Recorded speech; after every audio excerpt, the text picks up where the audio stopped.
নমস্কাৰ, মই মজিদ। বন্ধুসকল, পলকতে চাওঁ আজি 9টা গুৰুত্বপূৰ্ণ খবৰ। প্ৰথমটো খবৰ, আজি পশ্চিমবংগত বিধানসভা নিৰ্বাচনৰ প্ৰথম পৰ্যায়ৰ ভোটগ্ৰহণ আৰু আজি ৰাজ্যখনৰ 152টা সমষ্টিত অনুষ্ঠিত হ'ব ভোটগ্ৰহণ। পুৱা 7 বজাৰ পৰা সন্ধিয়া 5 বজালৈকে চলিব ভোটগ্ৰহণ প্ৰক্ৰিয়া আৰু প্ৰথম পৰ্যায়ত আজি 2926 গৰাকী প্ৰাৰ্থী অৱতীৰ্ণ হ'ব নিৰ্বাচনত আৰু বিধানসভা নিৰ্বাচনক লৈ সমগ্ৰ পশ্চিমবংগত কটকটীয়া কৰা হৈছে নিৰাপত্তা ব্যৱস্থা। পৰৱৰ্তী খবৰ, শ্যামকানু মহন্তৰ মিথ্যাচাৰ ফাদিল। জুবিন গাৰ্গক সুৰা যোগান নধৰিবলৈ হোটেল কৰ্তৃপক্ষক মেইল কৰিছিল শ্যামকানুৱে, কিন্তু প্ৰৱাসী অসমীয়া অভিমন্যুৰ দ্বাৰা শ্যামকানু মহন্তই জুবিন গাৰ্গক যোগান ধৰিছিল সুৰাৰ বটল। এই মিথ্যাচাৰ ফাদিল কৰিলে খুদ প্ৰৱাসী অসমীয়া সাক্ষীয়ে।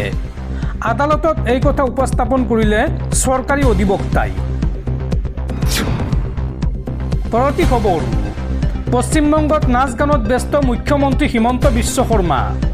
ইফালে নিজৰ ৰাজ্যত হাহাকাৰময় পৰিৱেশ। মুখ্যমন্ত্ৰী হিমন্ত বিশ্ব শৰ্মাক খুৰদাৰ সমালোচনা কৰি এই মন্তব্য APCCৰ সভাপতি গৌৰৱ গগৈৰ। গৌৰৱ গগৈয়ে এই সন্দৰ্ভত কয় যে নিজ ৰাজ্যত অৰাজক পৰিস্থিতি, চৌদিশে মৃত্যুৰ কিৰিলি অব্যাহত আছে। ইমানৰ পিছতে মুখ্যমন্ত্ৰী হিমন্ত বিশ্ব শৰ্মা পশ্চিমবংগত নাচ গানত ব্যস্ত হৈ আছে। মুখ্যমন্ত্ৰী পশ্চিমবংগত থকাৰ সময়ছোৱাত গুৱাহাটীত মানুহৰ অবৰ্ণনীয় অৱস্থা হৈছে। এটুপি খোৱা পানীৰ অভাৱত গুৱাহাটীবাসীয়ে হাহাকাৰ কৰিছে। কৃত্ৰিম মানত গৃহবন্দী হৈ পৰা জনতাক উপহাস কৰি হিমন্ত বিশ্ব শৰ্মাই উদ্দাম নৃত্য কৰি আছে পশ্চিমবংগত। এই অভিযোগ অসম প্ৰদেশ কংগ্ৰেছ কমিটিৰ সভাপতি গৌৰৱ গগৈৰ। গৌৰৱ গগৈয়ে লগতে কয় যে হিমন্ত বিশ্ব শৰ্মা নেতৃত্বাধীন বিজেপি চৰকাৰে অসমত তেওঁলোকে কৰা তথাকথিত উন্নয়নৰ ঢোল তাল বজাই প্ৰচাৰ চলাই থকাৰ সময়তে গুৱাহাটীত কেৱল মাত্ৰ এজাক বৰষুণতে উন্নয়নৰ প্ৰকৃত স্বৰূপ ওলাই পৰিল। দেওবাৰে অহা এজাক বৰষুণতে সমগ্ৰ গুৱাহাটী স্তব্ধ হৈ পৰে, যাৰ বাবে সাধাৰণ জনসাধাৰণে মাজ নিশালৈকে ৰাজপথত আবদ্ধ হৈ পৰে। ইয়াই প্ৰমাণ কৰে বিজেপি দলৰ ডাবল ইঞ্জিন চৰকাৰৰ তথাকথিত উন্নয়নৰ মানদণ্ড কি। কেৱল সেয়াই নহয়, চৰকাৰী বিভাগ আৰু প্ৰশাসনৰ গাফিলতিৰ বাবে মালিগাঁৱত এগৰাকী মহিলাই মেনহলত সোমাই পৰি মৃত্যুক সাৱটি ল'বলগীয়া হোৱাৰ লগতে মঙলবাৰৰ দিনটোত 3জনকৈ লোকৰ মৃতদেহ উদ্ধাৰ হোৱাৰ খবৰ পোৱা গৈছে। এয়াই বিজেপি চৰকাৰৰ উন্নয়নৰ স্বৰূপ আৰু স্মাৰ্ট চিটি গুৱাহাটীৰ সৰ্বসাধাৰণ বাসিন্দাৰ জীৱনৰ মূল্য। ইয়াৰ বাবে প্ৰচাৰজীৱী বিজেপি চৰকাৰখনেই দায়ী নহয়নে? মই প্ৰশাসনক দাবী জনাইছোঁ, এই ঘটনাৰ উচিত তদন্ত কৰি দোষীক কঠোৰৰ পৰা কঠোৰ শাস্তি দিয়ক আৰু আগন্তুক বাৰিষাত যাতে পুনৰ এনে দুৰ্ভাগ্যজনক ঘটনাৰ পুনৰাবৃত্তি নহয় তাৰ বাবে গুৰুত্ব সহকাৰে ব্যৱস্থা গ্ৰহণ কৰক। লগতে ভুক্তভোগী পৰিয়ালক ইয়াৰ বাবে উচিত ক্ষতিপূৰণ প্ৰদান কৰিবলৈকো দাবী জনাই অসম প্ৰদেশ কংগ্ৰেছৰ সভাপতিগৰাকীয়ে। তেওঁ আৰু লগতে কয় যে কংগ্ৰেছ দলে চৰকাৰ গঠন কৰিলে যধে মধে ফ্লাইঅভাৰ নিৰ্মাণ কৰাতকৈ কৃত্ৰিম মান কিদৰে ৰোধ কৰিব পাৰি সেই কথাত গুৰুত্ব দিয়া হ'ব। উল্লেখযোগ্য যে পশ্চিমবংগৰ নিৰ্বাচনক লৈ ব্যস্ত হৈ পৰিছে দেশৰ বাঘা বাঘা নেতাসকল। বিজেপিয়ে পশ্চিমবংগ নিজৰ দখলত লোৱাৰ কাৰণে দিনে ৰাতিয়ে নিৰ্বাচনী প্ৰচাৰ চলাইছে। তাৰ সমান্তৰালকৈ ৰাজ্যখনত ব্যস্ত হৈ পৰিছে অসমৰ মুখ্যমন্ত্ৰী হিমন্ত বিশ্ব শৰ্মাও। নিজৰ ৰাজ্যৰ ৰাজধানী চহৰত চাৰিওফালে হাহাকাৰময় পৰিস্থিতি। তাৰ পিছতো মুখ্যমন্ত্ৰীগৰাকীৰ সময় নহ'ল খবৰ ল'বলৈ। সামাজিক মাধ্যম যোগেও ৰাজ্যবাসীক উদ্দেশ্যি এষাৰি মন্তব্য কৰাও দেখা পোৱা নগ'ল মুখ্যমন্ত্ৰীগৰাকীক, যেন ৰাজ্যৰ সমস্যা আগত নহয়, নিৰ্বাচনহে আগত। পশ্চিমবংগত নাচ গান কৰি নিৰ্বাচনী প্ৰচাৰ চলোৱা মুখ্যমন্ত্ৰীক উদ্দেশ্যি অসম কংগ্ৰেছৰ এইদৰে তীব্ৰ কটাক্ষ। এতিয়া লক্ষণীয় হ'ব মুখ্যমন্ত্ৰীয়ে কংগ্ৰেছৰ এই কটাক্ষক কিদৰে উত্তৰ দিয়ে। দৰ্শকসকল, আৰু বহুতো গুৰুত্বপূৰ্ণ খবৰ আছে। তাৰ আগতে আপোনাক জনাওঁ যে যদি আপুনি এতিয়ালৈকে এইটো ভিডিঅ'ত লাইক কৰা নাই তেন্তে এতিয়াই ভিডিঅ'টোত লাইক কৰি দিয়ক আৰু এনেকুৱা ধৰণৰ ভিডিঅ'সমূহ নিতৌ চাবলৈ চেনেলটো ছাবস্ক্ৰাইব কৰি কাষত থকা বেল আইকনটো প্ৰেছ কৰি ৰাখক। পৰৱৰ্তী খবৰ, মন্ত্ৰী হিচাপে শপত লোৱাৰ মাত্ৰ 26 দিনৰ ভিতৰতে নেপালৰ গৃহমন্ত্ৰী চুদান গুৰুঙৰ পদত্যাগ। দুৰ্নীতিৰ অভিযোগৰ বাবে নেপালৰ গৃহমন্ত্ৰী চুদান গুৰুঙৰ পদত্যাগ। নিৰপেক্ষ তদন্তৰ স্বাৰ্থত ল'লে এই সিদ্ধান্ত। বুধবাৰে নেপালৰ গৃহমন্ত্ৰী সুদান গুৰুঙে নিজৰ পদৰ পৰা পদত্যাগ কৰিছে। শ্বেয়াৰ বজাৰত বিনিয়োগ আৰু বিতৰ্কিত ব্যৱসায়ী দীপক ভট্টৰ সৈতে থকা সম্পৰ্কৰ বিষয়ে ৰাইজে প্ৰশ্ন উত্থাপন কৰাৰ পাছতে তেওঁ এই সিদ্ধান্ত লয়। জনসাধাৰণৰ প্ৰশ্নৰ উত্তৰ দি তেওঁ নৈতিকতাৰ খাতিৰত নিজৰ পদ এৰি দিয়াৰ কথা ঘোষণা কৰে। ফেচবুকৰ জৰিয়তে মন্ত্ৰীগৰাকীয়ে তেওঁৰ এই পদত্যাগৰ কথা সকলোকে জনায়। উল্লেখযোগ্য যে যোৱা 23 তাৰিখৰ পৰা গৃহ বিভাগৰ দায়িত্ব চম্ভালি অহা গুৰুঙে কয় যে ৰাজহুৱা জীৱন সদায় স্বচ্ছ আৰু নিকা হ'ব লাগে। তেওঁৰ মতে এটা পদবীতকৈ নৈতিকতা বহুত ডাঙৰ আৰু ক্ষমতাতকৈ ৰাইজৰ বিশ্বাস বেছি গুৰুত্বপূৰ্ণ। বৰ্তমান সময়ত দেশৰ যুৱ প্ৰজন্মই যিদৰে সুশাসন আৰু জবাবদিহিতা বিচাৰিছে সেই কথাই ৰাজহুৱা জীৱন পৰিষ্কাৰ কৰাৰ বাৰ্তা দিছে বুলিও তেওঁ উল্লেখ কৰে। তেওঁৰ বিৰুদ্ধে উঠা অভিযোগসমূহৰ যাতে এক নিৰপেক্ষ তদন্ত হয় তাৰ বাবে তেওঁ পদত্যাগ কৰা বুলি স্পষ্ট কৰি দিয়ে। ক্ষমতাত থাকি যাতে কোনো ধৰণৰ প্ৰভাৱ পেলাব নোৱাৰে তাৰ প্ৰতি লক্ষ্য ৰাখি তেওঁ এই পদক্ষেপ হাতত লয়। ইয়াৰ লগতে সংবাদ মাধ্যমৰ একাংশৰ প্ৰতিও তেওঁ প্ৰশ্ন উত্থাপন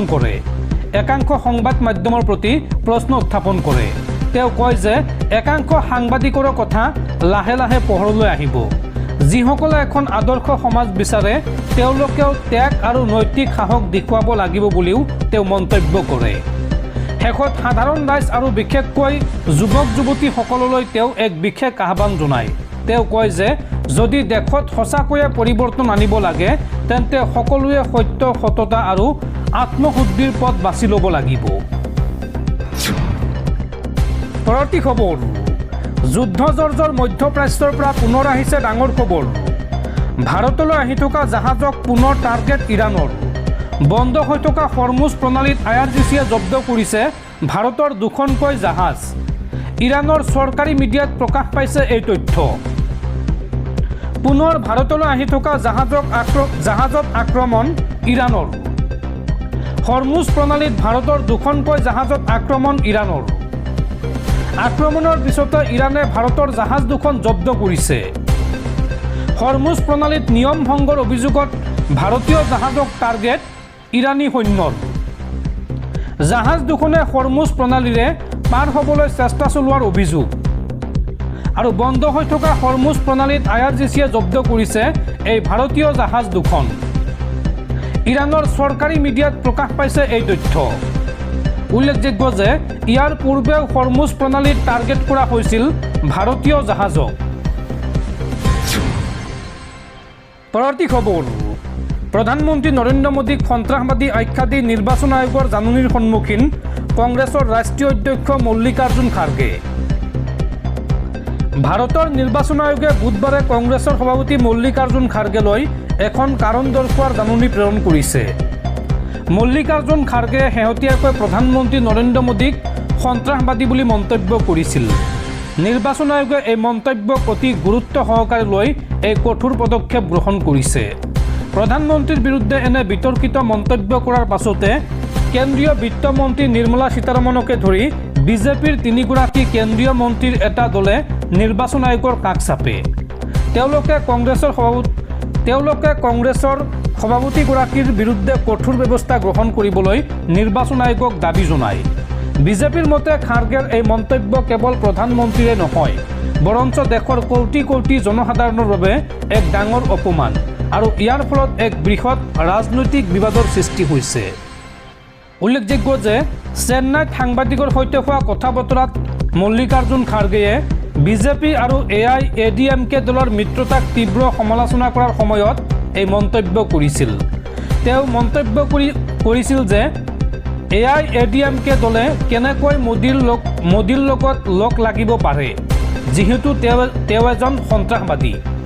তেওঁ লগতে কয় যে মোদীৰ দলে সমতা আৰু ন্যায় বিশ্বাস নকৰে আৰু তেওঁলোকৰ লগত যোগ দিয়া মানে গণতন্ত্ৰক দুৰ্বল কৰা। মল্লিকাৰ্জুন খাৰ্গে MK ষ্টেলিনক প্ৰশংসা কৰি কয় যে তামিলনাডুক এনে নেতাৰ প্ৰয়োজন যিয়ে বিজেপিৰ আগত সেও নামানে। তেওঁৰ মতে AIADMK দল এতিয়া নিজৰ পৰিচয় হেৰুৱাই পেলাইছে আৰু বিজেপিৰ দাগ হৈ পৰিছে। পিছত এই সমগ্ৰ বিষয়টোক লৈ তীব্ৰ বিবাদৰ সৃষ্টি হোৱাত কংগ্ৰেছৰ নেতাগৰাকীয়ে নিজৰ বক্তব্যৰ স্পষ্টীকৰণ দিয়ে। তেওঁ কয় যে তেওঁ প্ৰধানমন্ত্ৰীক পোনপটীয়াকৈ সন্ত্ৰাসবাদী বুলি ক'ব বিচৰা নাছিল। তেওঁ আচলতে বুজাব বিচাৰিছিল যে মোদীয়ে মানুহ আৰু ৰাজনৈতিক দলসমূহক সদায় ভয় খুৱাই বা সন্ত্ৰাসিত কৰি ৰাখে। পৰৱৰ্তী খবৰ, জুবিন গাৰ্গক হত্যা আৰু স্বামীক গ্ৰেপ্তাৰ কৰাক লৈ এই সন্দৰ্ভত প্ৰথমবাৰলৈ মুখ খুলিছে শ্যামকানু মহন্তৰ পত্নীয়ে। শ্যামকানু মহন্তৰ পত্নীয়ে এই সন্দৰ্ভত কয় যে শ্যামকানু মহন্তৰ ওপৰত বহুত অন্যায় হৈছে, আমাক ন্যায় লাগে। জুবিনে ভালপোৱা মানুহক হত্যাকাৰী সজালে তেওঁৰ আত্মাই কষ্ট পাব। জুবিনক আমি বিশ্বৰ দৰবাৰত প্ৰতিষ্ঠা কৰিবলৈ লৈ যোৱাটো অৱহেলা হ'ব নোৱাৰে। ছিংগাপুৰৰ আটাইতকৈ ভাল হোটেলখনত জুবিনক ৰাখিছোঁ। সংবাদ মাধ্যমৰ আগত এই মন্তব্য কৰে শ্যামকানু মহন্তৰ পত্নীয়ে। পৰৱৰ্তী খবৰ, অসমীয়া সংবাদ জগতত শোকৰ ছাঁ, বিশিষ্ট সাংবাদিক তথা বিশিষ্ট সাহিত্যিক নিত্য বৰাৰ দেশোবহান।